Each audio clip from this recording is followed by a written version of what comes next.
ನಮಸ್ಕಾರ ಎಲ್ರಿಗೂ 2026-27ನೇ ಸಾಲಿನ RTE ಅಂದ್ರೆ ರೈಟ್ ಟು ಎಜುಕೇಶನ್ ಸ್ಕೀಮ್ ನಲ್ಲಿ ನಿಮ್ಮ ಮಕ್ಕಳಿಗೆ ಪ್ರೈವೇಟ್ ಸ್ಕೂಲ್ ನಲ್ಲಿ 25% ಫ್ರೀ ಸೀಟ್ ಸಿಗುತ್ತೆ. ಆ ಒಂದು ಆನ್ಲೈನ್ ಅರ್ಜಿಯನ್ನ ಯಾವ ರೀತಿ ಅಪ್ಲೈ ಮಾಡೋದು ಅಂತ ಈ ಒಂದು ವಿಡಿಯೋದಲ್ಲಿ ನಿಮಗೆ ತಿಳಿಸಿಕೊಡ್ತೀನಿ. ಹಾಗಾಗಿ ನೀವೇನಾದ್ರೂ ಮೊದಲ ಸಲ ಯೂಟ್ಯೂಬ್ ಚಾನಲ್ ಅನ್ನ ನೋಡ್ತಾ ಇದ್ರೆ ಈಗಲೇ ಸಬ್ಸ್ಕ್ರೈಬ್ ಮಾಡ್ಕೊಳ್ಳಿ.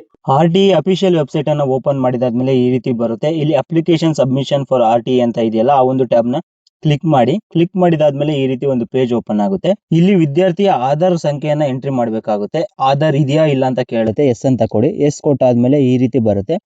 ಇಲ್ಲಿ ಚೈಲ್ಡ್ ಆಧಾರ್ ಅನ್ನ ಎಂಟರ್ ಮಾಡಿದ್ಮೇಲೆ ಇಲ್ಲಿ ಡಿಕ್ಲರೇಷನ್ ಮೇಲೆ ಕ್ಲಿಕ್ ಮಾಡಿ, OTP ಮೇಲೆ ಕ್ಲಿಕ್ ಮಾಡಿ ಸೆಂಡ್ OTP ಕೊಡಿ. ಆಗ ಆಧಾರ್ಗೆ ಲಿಂಕ್ ಇರುವಂತಹ ನಂಬರ್ಗೆ OTP ಸೆಂಡ್ ಆಗುತ್ತೆ. ಆ ಒಂದು OTP ಅನ್ನ ಇಲ್ಲಿ ಎಂಟ್ರಿ ಮಾಡಿ ಸಬ್ಮಿಟ್ ಕೊಡಿ. ನೆಕ್ಸ್ಟ್ ಈ ರೀತಿ ಪೇಜ್ ಓಪನ್ ಆಗುತ್ತೆ. ಇಲ್ಲಿ ವಿದ್ಯಾರ್ಥಿಯ ಡೀಟೇಲ್ಸ್ ನೀವು ನೋಡ್ಬೋದು. ಇಲ್ಲಿ ಸ್ಟೂಡೆಂಟ್ ನೇಮು, ಹಾಗೆ date of birth, gender, phone number, ಹಾಗೆ ಅಡ್ರೆಸ್ ಎಲ್ಲ ಕೂಡ ಆಧಾರಿಂದ ಫೆಚ್ ಆಗಿರುತ್ತೆ. ಹಾಗೆ ಸ್ಟೂಡೆಂಟ್ನ ಫೋಟೋ ಕೂಡ ನೀವು ಇಲ್ಲಿ ನೋಡ್ಬೋದು.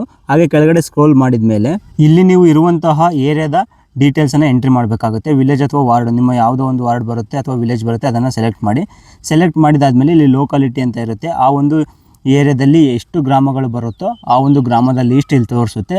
ಇಲ್ಲಿ ತೋರಿಸ್ತಕ್ಕಂಥ ವಿಲೇಜ್ಗೆ ಮಾತ್ರ ನೀವು ಅಪ್ಲೈ ಮಾಡಬೇಕಾಗುತ್ತೆ. ಈಗ ನೀವು ಇಲ್ಲಿ ತೋರಿಸದೇ ಇರೋಂತಹ ವಿಲೇಜ್ಗೆ ನೀವು ಇಲ್ಲಿ ಅಪ್ಲೈ ಮಾಡೋಕ್ಕೆ ಬರೋದಿಲ್ಲ. ನಿಮ್ಮ ಆಧಾರ್ ಅಡ್ರೆಸ್ಗೆ ವ್ಯಾಪ್ತಿಗೆ ಬರುವಂತಹ ಗ್ರಾಮಗಳಿಗೆ ಮಾತ್ರ ನೀವು ಇಲ್ಲಿ ಅಪ್ಲೈ ಮಾಡ್ಬೋದು. ಹಾಗೆ ಕೆಳಗಡೆ ಸ್ಕ್ರೋಲ್ ಮಾಡಿ ಇಲ್ಲಿ ವ್ಯಾಲಿಡ್ ಆ್ಯಂಡ್ ಪ್ರೊಸೀಡ್ ಅಂತ ಕಾಣ್ತಾ ಇದೆಯಲ್ಲ, ಅದ್ರ ಮೇಲೆ ಕ್ಲಿಕ್ ಮಾಡಿ. ನೆಕ್ಸ್ಟ್ ಇಲ್ಲಿ ಪೇರೆಂಟ್ ಡೀಟೇಲ್ಸನ್ನು ಕೇಳುತ್ತೆ. ಪೇರೆಂಟ್ ಆಧಾರ್ ಇದೆ ಅಂತ ಕೇಳುತ್ತೆ. ಎಸ್ ಅಂತ ಕೊಡಿ. ಹಾಗೆ ಇಲ್ಲಿ ಪೇರೆಂಟ್ ಅಥವಾ ಗಾರ್ಡಿಯನ್ ಅಂತ ಸೆಲೆಕ್ಟ್ ಮಾಡಿ.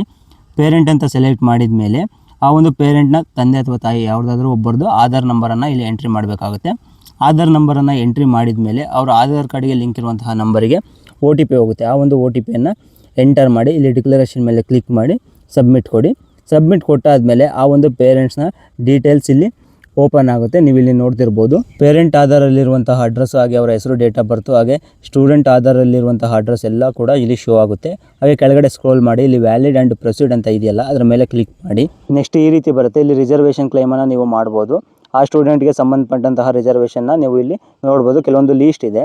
ಆರ್ಫನ್ ಅಥವಾ ಟ್ರಾನ್ಸ್ಜೆಂಡರ ಅಥವಾ ಫಾರ್ಮರ್ ಸೂಸೈಡ್ ಚೈಲ್ಡ್ ಅಂತ, ಅಥವಾ ಯಾವುದು ಇಲ್ಲ ಅಂದರೆ ಅದರ್ಸ್ ಅಂತ ಕೊಡಿ. ಹಾಗೆ ನೆಕ್ಸ್ಟ್ ಇಲ್ಲಿ ಕ್ಯಾಸ್ಟ್ ಇನ್ಕಮ್ ಕೇಳುತ್ತೆ.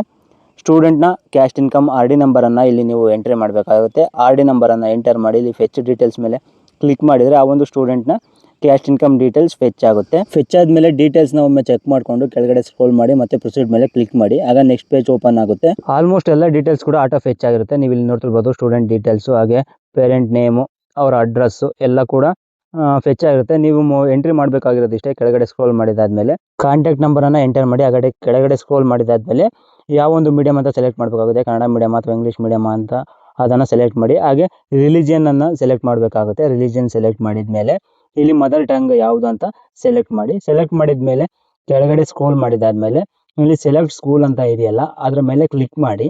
ಕ್ಲಿಕ್ ಮಾಡಿದಾದ್ಮೇಲೆ ಯಾವ ಸ್ಕೂಲ್ ಲಿಸ್ಟ್ ನಿಮಗೆ ತೋರಿಸುತ್ತೆ, ಶೋ ಆಗುತ್ತೆ. ಯಾವ ಒಂದು ಸ್ಕೂಲ್ ತೋರಿಸುತ್ತೋ ಅದನ್ನು ಮಾತ್ರ ನೀವು ಸೆಲೆಕ್ಟ್ ಮಾಡಬೇಕಾಗುತ್ತೆ. ಸ್ಕೂಲ್ ಸೆಲೆಕ್ಟ್ ಮಾಡಿದಾದ್ಮೇಲೆ ಈ ರೀತಿ ಬರುತ್ತೆ. ಇಲ್ಲಿ ನೀವು ನೋಡ್ತಿರ್ಬೋದು ಆ ಒಂದು ಸ್ಕೂಲ್ನ ನೇಮು, ಹಾಗೆ ಸ್ಕೂಲ್ನ ಡೈಸ್ ನಂಬರ್ ಕೂಡ ಇಲ್ಲಿ ಶೋ ಆಗುತ್ತೆ. ಇಷ್ಟು ಎಂಟ್ರಿ ಮಾಡಿದಾದ್ಮೇಲೆ ಒಂದ್ಸಲ ಎಲ್ಲ ಚೆಕ್ ಮಾಡ್ಕೊಳ್ಳಿ. ಚೆಕ್ ಮಾಡ್ಕೊಂಡಾದ್ಮೇಲೆ ಇಲ್ಲಿ ಕೆಳಗಡೆ ಸಬ್ಮಿಟ್ ಅಂತ ಒಂದು ಆಪ್ಷನ್ ಇದೆಯಲ್ಲ, ಈ ಒಂದು ಟ್ಯಾಬ್ನ ಕ್ಲಿಕ್ ಮಾಡಿದ್ಮೇಲೆ ನಿಮಗೆ ಈ ಒಂದು ಅಪ್ಲಿಕೇಶನ್ ಸಬ್ಮಿಟ್ ಆಗುತ್ತೆ. ಈ ಒಂದು ವಿಡಿಯೋ ಇಷ್ಟ ಆಗಿದೆ ಅಂತ ಅಂದ್ಕೊಳ್ತೀನಿ. ಈ ಒಂದು ವಿಡಿಯೋನ ನಿಮ್ಮ ಸ್ನೇಹಿತರು ಕೂಡ ಶೇರ್ ಮಾಡಿ. ಹಾಗೆ ನಮ್ಮ ಚಾನಲನ್ನು ಸಬ್ಸ್ಕ್ರೈಬ್ ಮಾಡ್ಕೊಳ್ಳಿ. Thank you for watching. Take care.